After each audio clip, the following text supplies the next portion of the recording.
Hello বন্ধুরা, আজকে দেখাবো ঘরে থাকা মশলা দিয়ে চিকেন ফ্রাই বানানোর সবথেকে সহজ রেসিপি। তো প্রথমেই দেখো কি করেছি, মাংসগুলোকে কেটে ধুয়ে নিয়েছি আর একটু জল ঝরিয়ে নিয়েছি।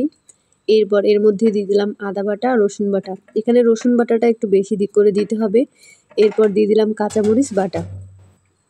এগুলো দিয়ে দেওয়ার পর এখন গুঁড়ো মশলাগুলো দিয়ে দিতে হবে। প্রথমে দিয়ে দিলাম হলুদের গুঁড়া, তারপর মরিচের গুঁড়া, এরপরে দিয়ে দিলাম দারুচিনি, এলাচ, লবঙ্গ এসব মিলে একটা গুঁড়ো করা সেটা, আর দিয়ে দিলাম কিছুটা পরিমাণে জিরার গুঁড়া। এরপরে দিয়ে দেবো কর্নফ্লাওয়ারটা দিয়ে দেওয়ার পর এবার এর মধ্যে একটু দিয়ে দিলাম সয়া সস।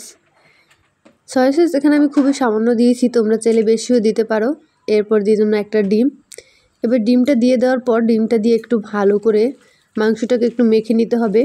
ডিমটা যাতে একেবারে মিশে যায়, কারণ ডিমটা যদি না মিশে তাহলে কিন্তু তেলে দেওয়ার সাথে সাথেই মাংসটা কালো হয়ে যাবে।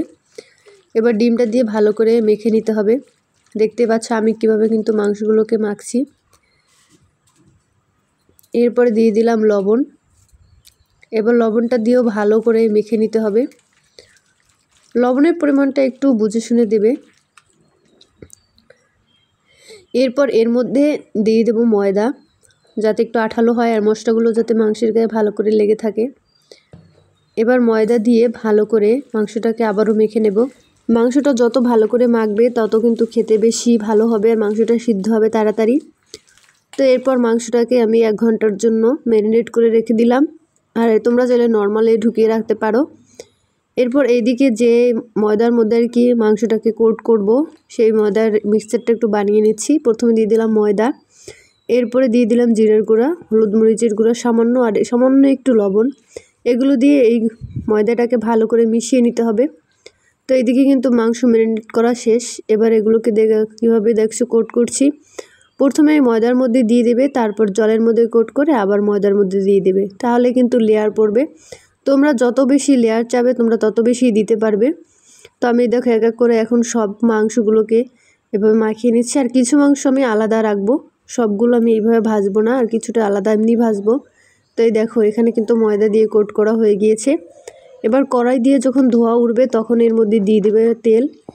আর তেলটা এমনভাবে দেবে যাতে মাংসটা একটু কিন্তু ডুবে যায়, মানে ডুবন্ত তেলে ভাজতে হবে। তো দেখতেই পাচ্ছ তেলটা যখন গরম হয়ে গেল তখন এর মধ্যে যে মাংসগুলো দিয়ে দিচ্ছে এক এক করে। এবার নর্মাল আছে 14 মিনিট ধরে ভাজতে হবে, মানে এক পাশে 7 মিনিট আবার অন্য পাশে 7 মিনিট। তো দেখতে পাচ্ছ আমি 5 মিনিট হয়ে যাওয়ার পর একটু উল্টে দিয়েছি।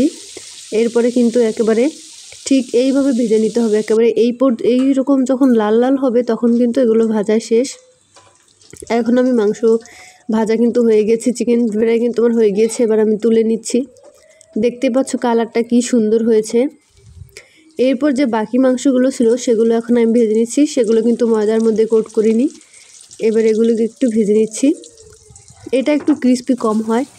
তো এবার দেখো কিন্তু আমার কাছে এটা খেতে বেশি ভালো লাগে, এটাও সেমভাবে একেবারে লাল লাল করে ভেজে নিয়েছি। আর এই খুব সহজেই কিন্তু চিকেন ফ্রাইটা বানানো যায়, তোমরা চাইলে রেসিপিটি বাড়িতে বসে ট্রাই করতে পারো। আর খেতেও কিন্তু অনেক দারুণ হয়েছে, আর ভিতরের মাংসটা কিন্তু বেশ নরম হয়েছে। আজকের ভিডিওটি এ পর্যন্তই।